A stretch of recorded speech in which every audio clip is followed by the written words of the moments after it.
I thought, being a sociologist, I'll say a few words how we sociologists deal with institutions. It is a central theme in sociology, and I thought it might be helpful if I give you a bit of an idea how we understand the concept. And okay, and I linked it with both the vertical dimension of history. At the very end, I'll come back to that, and of course the topic of this conference. So institutions, time and space. First of all, the term institutions is something that it's a concept that we use in everyday life, more or less. I'm not sure whether the beggar on the street uses it, but it's a term that we use, and that means we have a sort of, as in German you say, a scientific Vorverständnis of the concept, and that can be, on the one hand, an aid, that it's a concept that is familiar, but it can also be a handicap, because we have this sort of everyday life meaning of the word in our head, and it makes it more difficult sort of to delve in the scientific meaning of the concept. What I wanted to do, we use the term in everyday life for quite a variety of topics, to denote organizations, how we often use it synonymous with organizations. Actually, I'll come back to that in a minute. Yesterday we had the remark that Douglas North doesn't consider organizations institutions. I'll come back to that. I disagree with him. Then we use it to refer to sectors of society and politics, the economy, and so on. Family. We use it also as rule systems, and this comes closer to the meaning that we give to it in sociology. But it's used like that also in political science, economics. And of course, what typically of institutions are, it has something enduring. It is permanent. It's, if we say something is institutionalized, a certain habit is or it has become a habit, institutionalized. It is like a custom, a use, a tradition, so that brings me then. So these are some of the everyday life understandings of the concept. And that is where sociology sort of fetches on. I think we would define institutions as formal and informal set of mutual expectations between people that have become relatively, more or less, that have enduring. So there's an element of enduringness, but also we know what to expect in certain settings. And that may eventually have also crystallized in rule systems. There are a number of types of these rule systems. It starts with informal ones, customary law, also the informal norms of what is decent behavior. You are all dressed here in this room, which is apparently one of the unwritten rules, that you don't show naked up at the lecture. But if you go to another location, if you go to a sauna or so, it's perfectly normal there to behave to dress very differently, namely to be undressed. These are typical what we in sociology would consider an institution. This sort of self-evidence rules about behavior that we get socialized in very early. So informal norms, customs, informal law, language itself is a link between sort of sounds that I make in my mouth and the understanding that you get with that. That you have learned the language, which means actually you learned the meaning of these symbols, noise symbols that I make.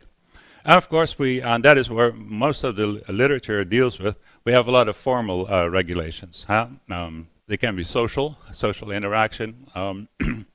They can be legal, political, economic. and that is where most of it. And I would say also organizations, because for Douglas North, it is understandable. He talks about the economy, and of course, if you're in the economy, then one of the actors in the economy is our organizations. But if you take a different perspective and look at the organization internally, which is a form of cooperation between individuals with their different roles also, and they're not just people, but they have a role. They're a director or a secretary, or and there's a rule system that regulates that. And in a broader definition of institutions, we would also include those. So there are rules that structure behavior, that define the social roles, the identities, the functions, the positions that different people have in a social setting. And the setting, you can be present and very important person in one setting, but a very unimportant person in another setting. There are also rules about the criteria for people to take up these roles. What do you need to become a professor? Well, there are rules about that. You have to write a PhD and so on. And how do you become a politician? You have to get elected. How do you become king? Well, you don't have to do anything for it. Your mother has to do that. You're born from the mother, the queen. But on the whole, again, it's an established criteria. The babies of the king or queen are the future ones. Then we have symbols of these roles, the dresses. And judges in court wear a gown. When we have a special event like a PhD defense, we have also talare, at least in Holland. I understand that is not accepted in Germany still. Unter den Talare move von 1000 Jahre was the slogan, yeah. And still, I was very surprised that when I defended my PhD many years ago in Leiden, and I was working then for a political scientist in Constance, and I had invited him to be at the event, because in the PhD defense in Holland is quite an event, and he had to wear a gown, and he was very uneasy about that. It was interesting to see, but he felt he had to adjust to Dutch custom, but there was his so symbols, privileges. So the king has a crown, and the judge and the professor have a gown. So the institutions are also what we call in sociology social facts. They, as Durkheim has defined it, they are phenomena, objects, ideas, signs that have acquired a special meaning by social definition. We have defined, let me give you a few examples. Before that, a well-known theorem in sociology is also the Thomas theorem, named after an American professor in the 1920s. Thomas defined, if man defines something as real, it's real in its consequences. So if I give you a little piece of paper and it says €5 on it, you know, that's not just a piece of paper where you can make your notes for this lecture or so. It may be difficult to see anyway, but it's different. It's money, and that is if man defines something as real, it's real in its consequences. And even if it's not real, they will do as if, and that remains only as long as the definition is socially maintained. If somebody yells, this money is worthless, and somebody else hears it and passes it on, and then you have suddenly a galloping inflation. Nobody wants to accept that money, a piece of money anymore. So as long as people believe, then it works, until someone breaks the spell, and then disbelief spreads. You get inflation. But the social facts are important to structure behavior. We know what to expect. We know how to handle objects that we have given a social definition, addresses, symbols of authority, money, you name it. There are thousands of these. And this is all what we call institutions. So rule systems, but the rule systems may relate to relations between people, but also between people and objects that they get defined social role. Yeah, let me give a few cases. The extreme cases, of course, the ideal typical case is the emperor's clothes. You know, all know the story, right? The emperor went naked over the street, but somebody said, "Oh, clothes," and then everybody started repeating that, and it became sort of self-understanding. Language in itself, the sounds that I produce now, if you wouldn't speak English, it would be just awful sounds. You couldn't make sense of it. But we have defined these words, and that's how we can communicate. Sometimes it can also be gestures. In the old days, nowadays most of the trading in the stock market is done electronically, but in the old days they would still be on the floor, and you would see them all busy with going like this, and they talk to somebody at the other end of the room. That was also kind of a language gesture. Then social positions. We define certain people to be the president or the beggar or whatever, the priest, and you derive authority from that. Symbols are religious symbols, the Kaaba, the Holy Cross, the headscarf, and people can get very upset about these issues, as we all know. These very important symbols. National symbols, flag, song, national anthem. So if you're angry at America, you burn the American flag. Also a gesture, which you just burn a piece of cloth, but it's more than that. It is you burn the symbol of the United States. Authority, signs of authority, crown, gown, I mentioned that already. Uniform, in the old days also the sword. And similarly on markets, for example, money is an ideal typical social fact. That is, we have defined as a piece of metal or a piece of paper or anything else. Can have been stones. Different societies have used different kinds of money. And on markets, we have also informal norms. We have formal regulations, either by the sector itself or by the government.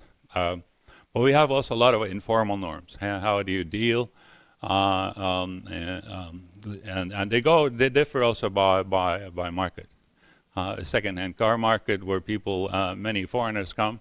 In Utrecht, we used to have a second-hand car market because the East Europeans used to love to come to Holland because the Dutch drive their cars so slow. They are not so fast drivers as in Germany. So the value of Dutch cars was higher than German cars, and so they all came to Utrecht. And these people have to bargain then, but they don't speak each other's language. It was interesting to see how that goes. You usually write numbers on a piece of paper, and they exchange that. But that's, yeah, so that is how they do that. Formal regulations, so we have informal norms, formal regulations, and the functions, of course, is that it, first of all, reduces complexity in everyday life. If we would every morning have to think about what are we going to do now, not a fixed routines, know more or less what to expect. So it, and also how you should interact with others. So it reduces the complexity of social life, the uncertainty, what will others expect from me. You expect that I give a talk right now, and I guess you'd be very upset if I would suddenly stop and yeah, do something strange, maybe undress or so. I would just see what would happen, but I'm not going to try it out. But so you expect something from me, and I hope to sort of satisfy your expectations. Yeah, they give information, institutions, what others may think and what they may do. And more in detail, they prescribe behavior, and depending on social settings, and they do that for ourselves as well as for others. And by prescribing, they also predict. We know what to expect from others in certain settings, which makes social life much less risky. The first thing, of course, that Columbus wanted to know when he set foot on American soil and he saw those Indians there, what are they going to do?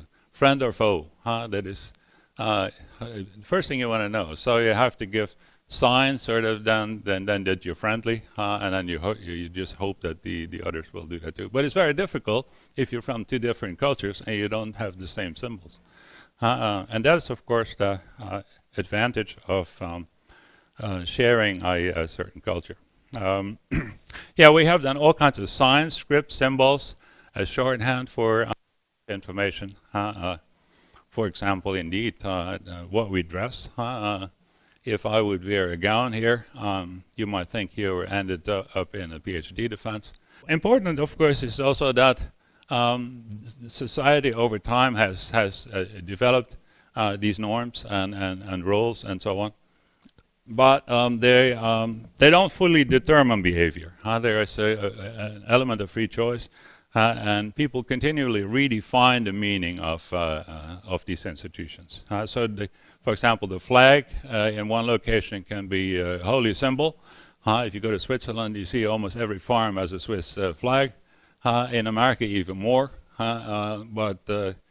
If you go to some other countries and you see American flag, they may be treated in a very different way. Usually the spell stays on until somebody yells, well, the emperor has no clothes, the money is useless, and then you get galloping inflation if it's enough of an authority.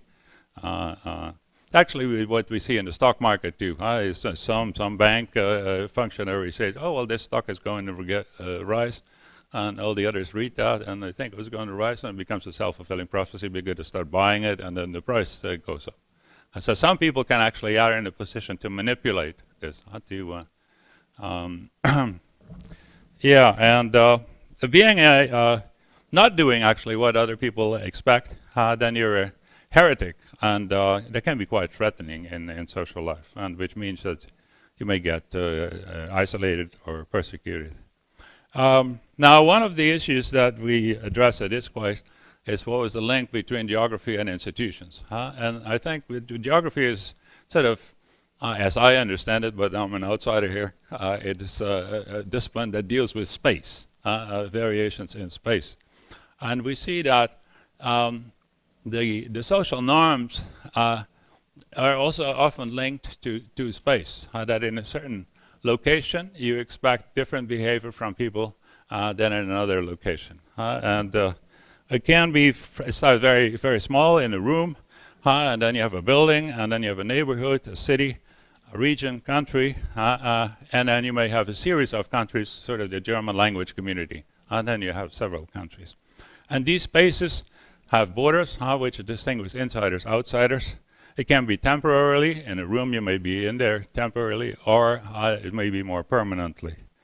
And so take, for example, the room.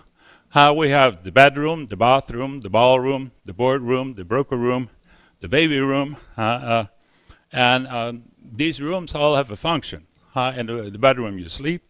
In the bathroom, you shower yourself. In the boardroom, you discuss as executive the future of the business.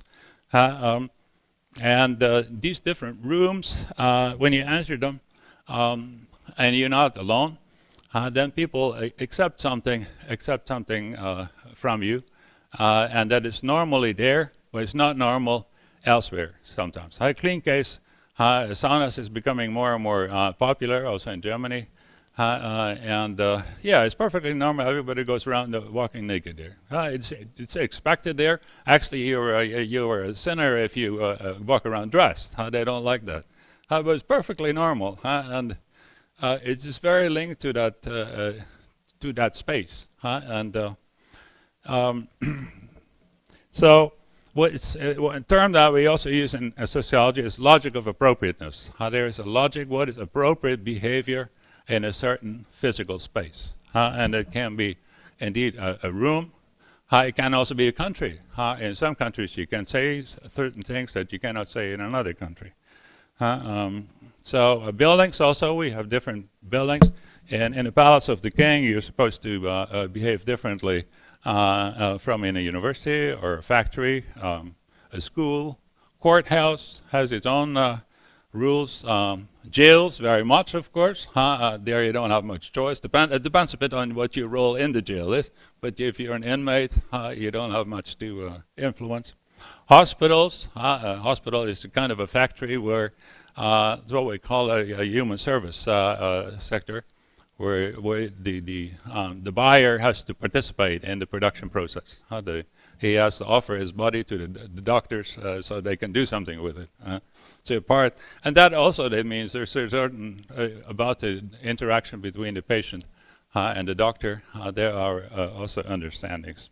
Museums, and I say you name it, any space, any building has its own set of expectations. Neighborhoods, the bordering streets, the different parts in the neighborhood. Sport feels a ghetto. Communication and expectations in the ghetto are very different. From gated communities in the U.S., we actually have to go through a gate and what is it? Entrance. That has also pretty strict rules. Parks, industrial areas. So we have rooms, neighborhoods, and we have marketplaces too. Here we come to economics. Financial markets. There are rules in the financial in how the dealers deal.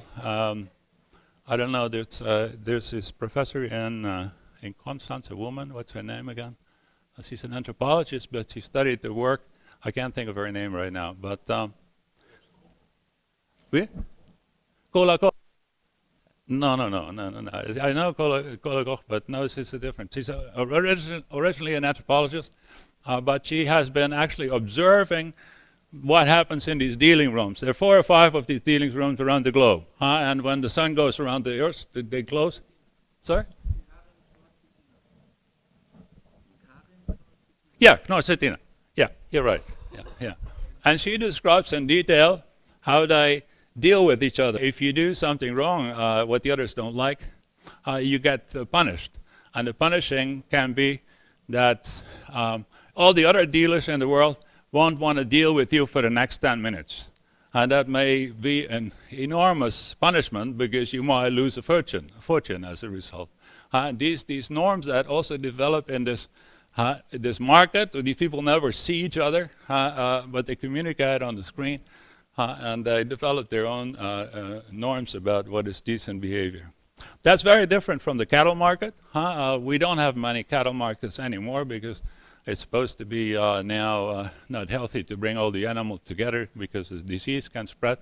But in the old days, we had cattle markets. The bargaining between the buyer and seller. In Holland, it would go with a handje club, like this. And they would keep clapping until they finally agreed on a certain price. So these, you have to know also the language sort of the different markets. Second-hand car market, second-hand car market is where you can start bargaining. But if you go to a department store here or your supermarket and you start bargaining, they look a bit strange at you. So that's not expected behavior. But you may actually be surprised. I had a Palestinian friend when I lived in Vienna for a while, and he was used to bargain everywhere in his own country. And he went indeed to the department stores buying a little computer or so, and he bargained, and somehow he got around with it. But it was a bit of tension, and he didn't get around with it everywhere. But he with the story of his poor children and so on, he managed to get the price down. We have domestic and foreign markets. Souks, there's also, if you're in an Arab souk, you're not only supposed to bargain, because you consider it a silly part. There's also a ritual that you have the seller first invite you in his back room, and you have to drink tea with him, and then you have to talk about your wife and your children. That's kind of the ceremony there in order to be taken as a serious dealer. It's also between countries. Doing business in America is different from doing business in Europe. That's why businessmen from Europe that want to go to America, they get trained actually in how to do business in America. Talk a little bit, be also a bit friendly, ask about how is your wife doing and so, but then don't waste too much time. You get invited for a dinner But don't sit there for 3 hours. Huh? The American dinners are half an hour or so. So these are the sort of the social expectations that you're supposed to learn in order to be successful there. Tourist markets, typically also tourists get treated if they're slave markets. We don't have them much anymore, but they had their own rules. The mercenaries market, illegal drugs market, we don't really know how things go there, but I'm pretty sure they also have their own norms.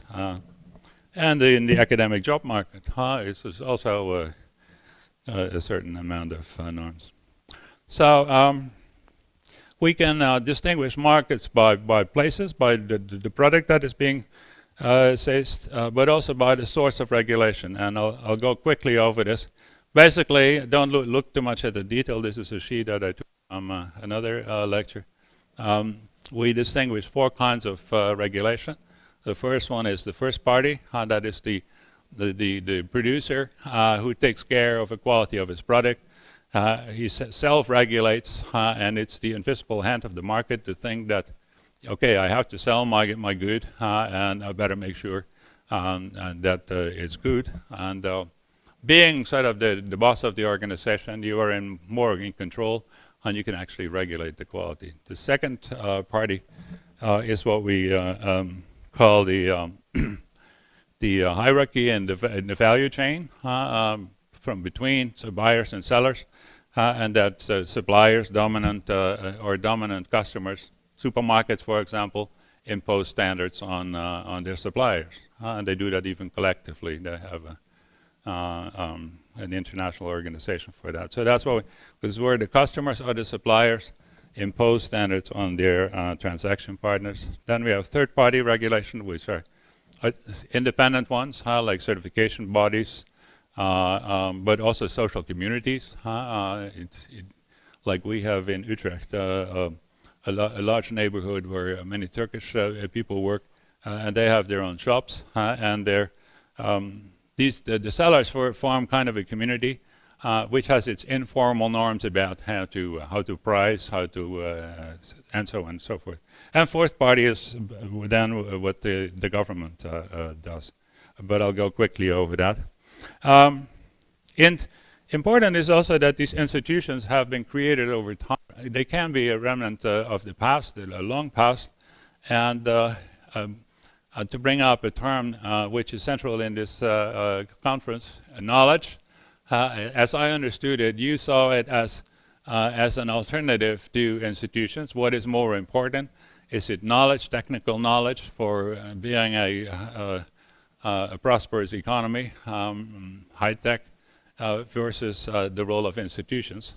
But institutions, of course, only work if people are aware of them, if they have knowledge of them. And so the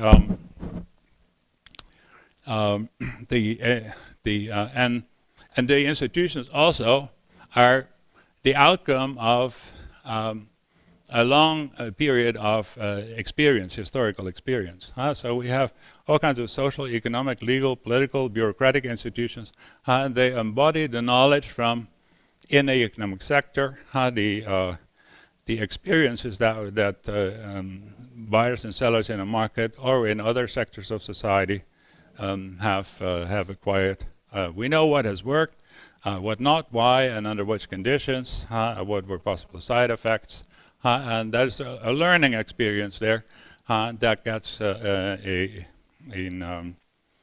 embodied in these norms. Yeah, you could actually say that we learn from history, for good or for worse, not to do this or to do it this way. Yeah, different histories lead to different learning experiences. I'll come back to that at the end of my talk. You see that different states have had different experiences, for example, with democracy, and that has consequences for the institutions that they have now. But I'll come back to that. Wait a minute. I'll just skip this one. This is so the need for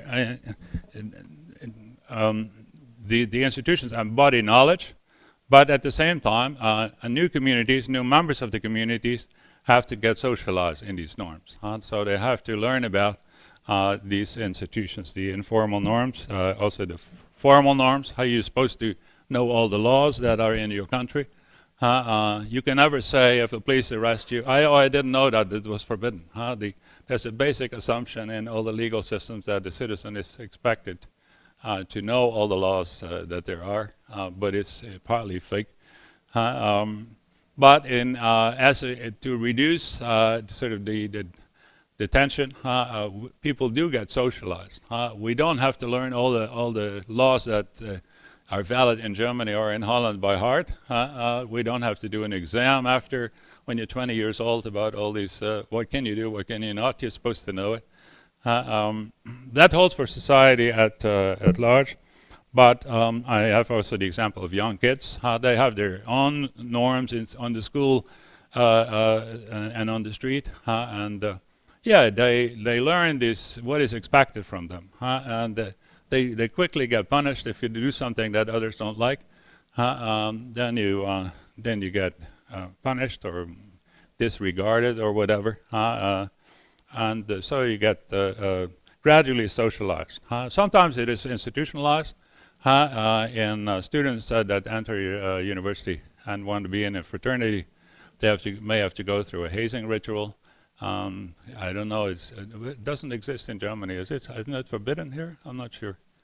But anyway, in Holland and other countries, it's still quite a, that's a formal way of acquiring the knowledge of what is expected in the new environment that you enter. With immigrants, it's also an issue now in Europe also that should these immigrants sort of be forced to learn the language, to learn the culture, and it's an issue of debate. In practice, of course, they will do. Yeah, so these are that you need the knowledge, what others expect, and you partly learn it informally in social interaction, but you may also learn it explicitly in an educational setting. The function of institutions is to create stability and predictability, and that's why many of them are eventually also fixed in laws and customs. But there is change still. There's gradual evolution. There may be sometimes revolution, but on the whole, it's a path-dependent institutional development. And I'll come back to that at the end of my talk. So path dependencies, there are some cases of that. For example, national size of regulation. There's a whole literature on that. How do they regulate certain? How does governments, but also private actors, regulate, for example, market behavior in different countries, and how they also enforce and implement them. The rules themselves might be different. For a while, Holland was a cartel paradise. Cartels were officially regulated. You had to register them in a secret cartel register. It was considered a way of bringing order in the economy. And the construction industry, for example, had pre-tender meetings that the people that were going to offer a bid to build a road or a building. They would meet in advance and they would open their prices, and they were not allowed then after at the meeting to lower their prices then, because they had the experience that it was in the day when the construction companies were very small and the major buyer, the government, was very big. I said there was an asymmetry there, and that the government would sort of play off the different construction companies, say, well, Joe, Harry is willing to build the road for this price. Would you still go down? That led to a serious political conflict in those days, which eventually led to legalization of cartelization. So that's a style of regulation which in other countries is a formal dimension, but there are also informal ones. How do you sanction and so on. In political science, there's a whole literature. There has been a whole literature. Same with the national styles of conflict resolution. Again, I'll come back to that at the end of my talk. What is how does litigation go in court? The styles in a British court are and the procedures are different from in a German court or in a Dutch court. In a Dutch court, actually, there's not much action. Most of it is done on writing, and the session may be very, very quick. Whereas in England, they have a norm that all the evidence has to be presented in the court. So it is much more interesting, actually, to observe a court case in England. And this is just one minor difference. So national styles of conflict resolution. Also, the balance between competition and cooperation in the economy. I mentioned already that Holland for a long time had a tradition of corporatism and cartelization. Other countries have a stronger emphasis on a liberal approach, typically the Anglo-Saxon approach, or the French etatist approach, which means more government regulation. Where in other countries, working hours, for example, are regulated by the industry itself. In France, many of these things used to be regulated in law. Yeah, the institutions affect. Sorry. Yeah, I got close to the end, but thanks for reminding me.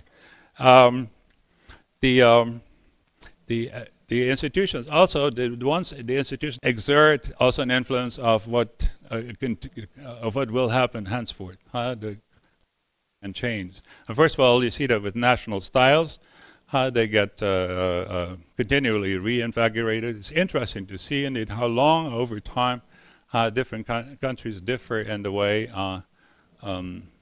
for example, the economy is regulated and how these rules are enforced.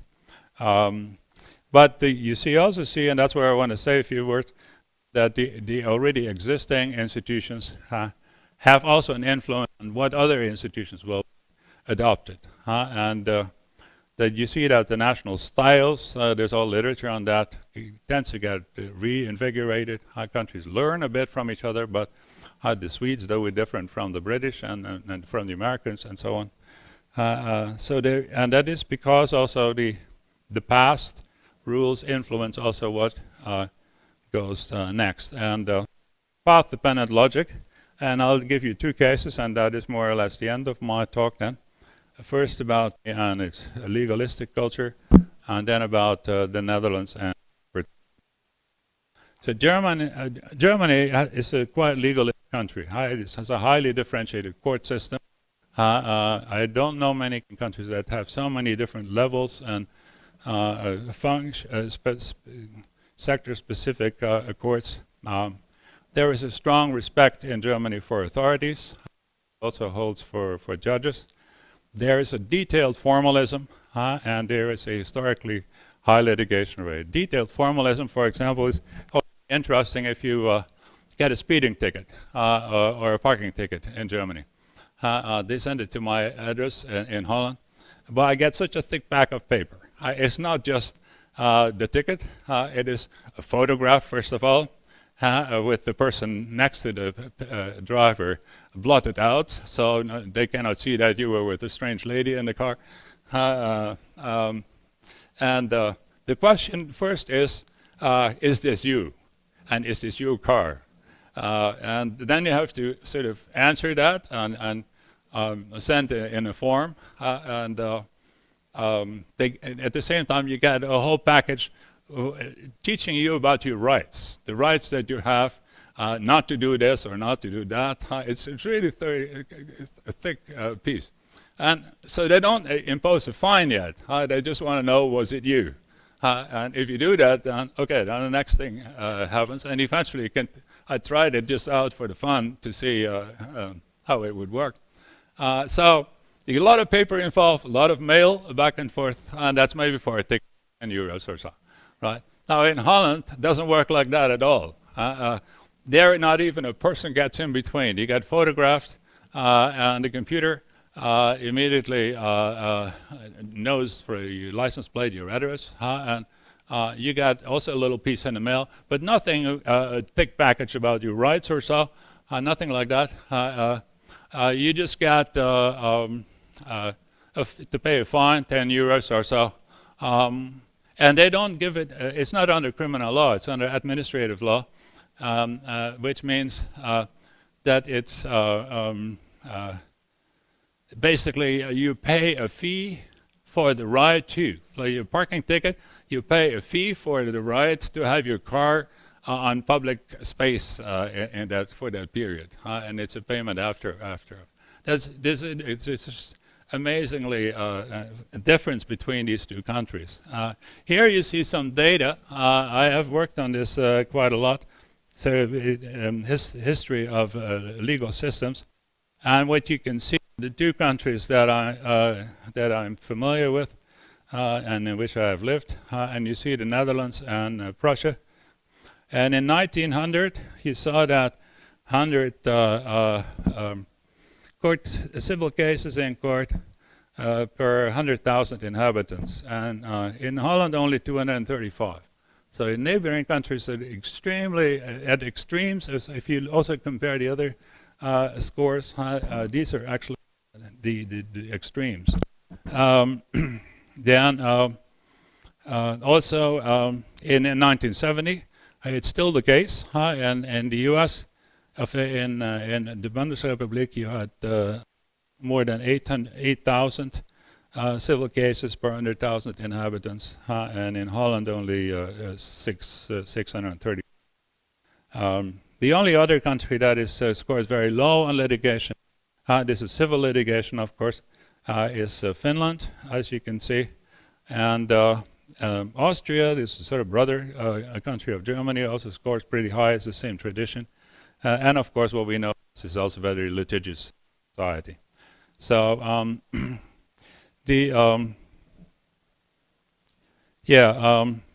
So here, these are the number of court cases. Here you have some numbers about the number of lawyers and the number of judges. Again,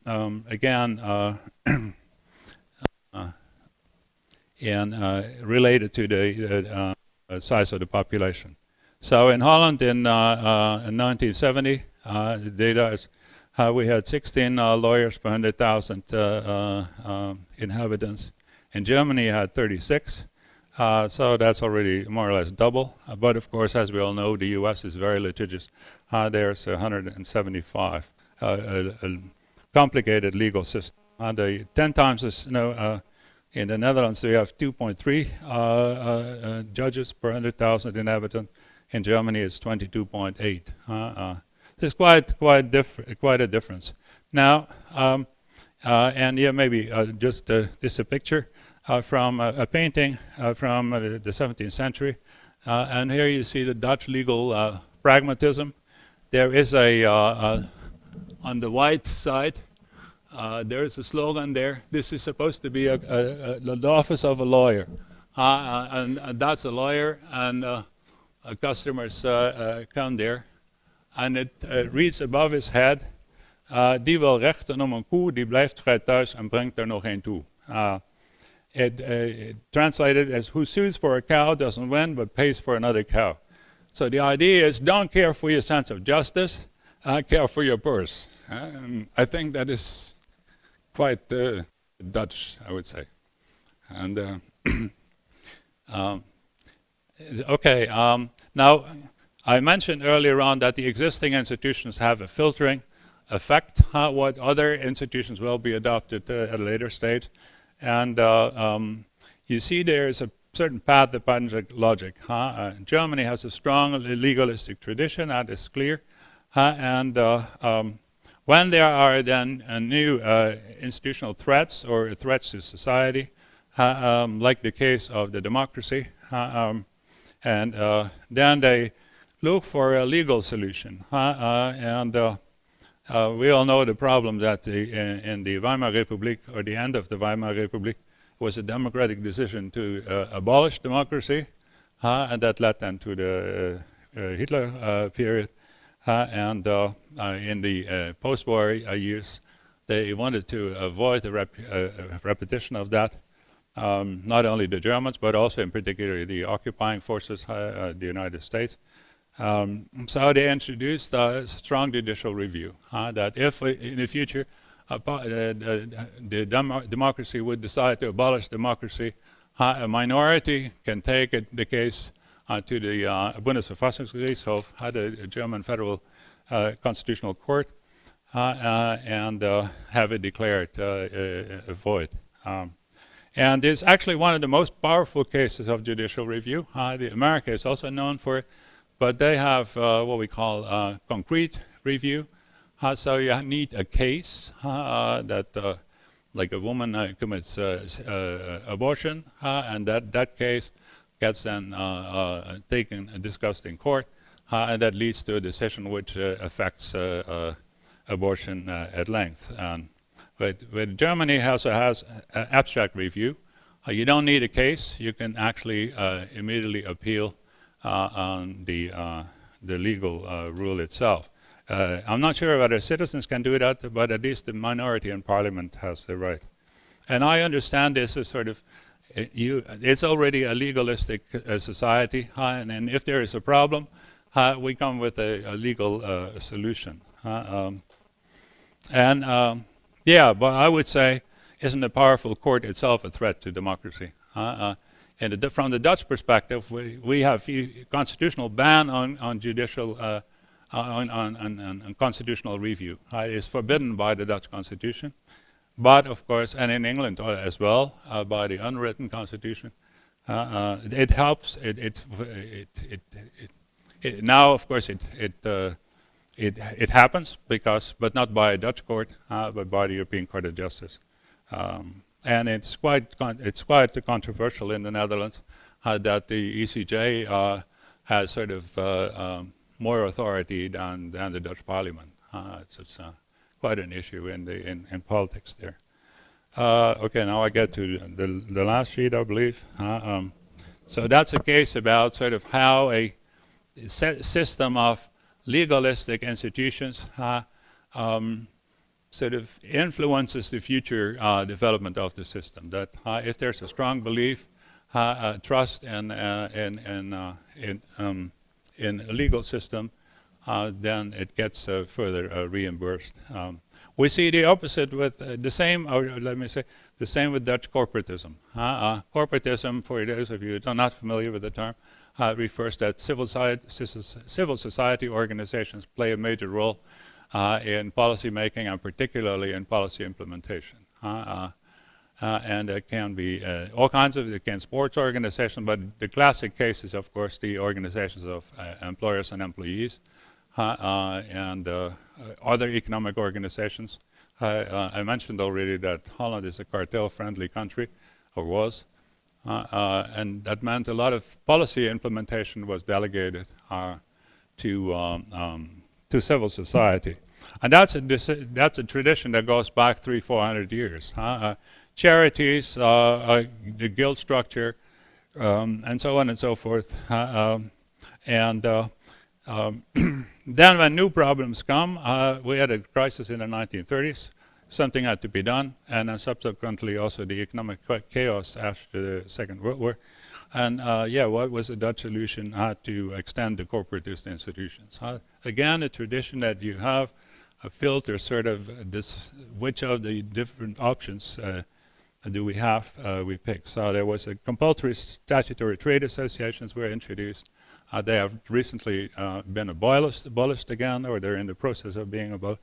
That means that each economic sector had a trade association, a statutory trade association, a bit comparable. The Germans have that too. A bit the INON, no, the Handwerk organization. In the Handwerk sector, you have that. So if you're a baker or a butcher, you are compelled to be a member of an organization.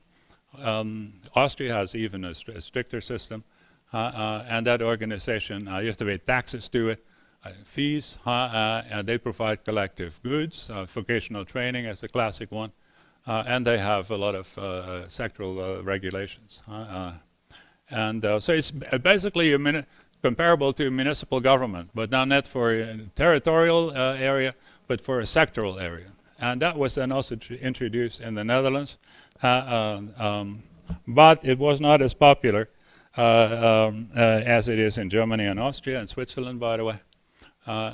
So it has recently been abolished again. And here you see also that Holland is sort of on the crossroads between three influences: the Central European influence, which is corporatist, but also the liberal influence from England and the US, and the trading tradition. And there is also a strong influence of France. Holland was occupied by Napoleon, and he left quite a lot of institutions, from the civil code to much others. Anyway, this is how I wanted to end. How that we have, okay, what were institutions, how have they developed, and how do they continue actually in further developing a system, which means that you get a strong differentiation between countries. And although countries learn from each other, and within the European context, of course, are also forced a bit in a straitjacket, but there is still a persistence of different institutions. Anyway, so I hope to have made it clear to you a bit how we as sociologists look to institutions, and how we apply that in different forms of research. Okay, thanks.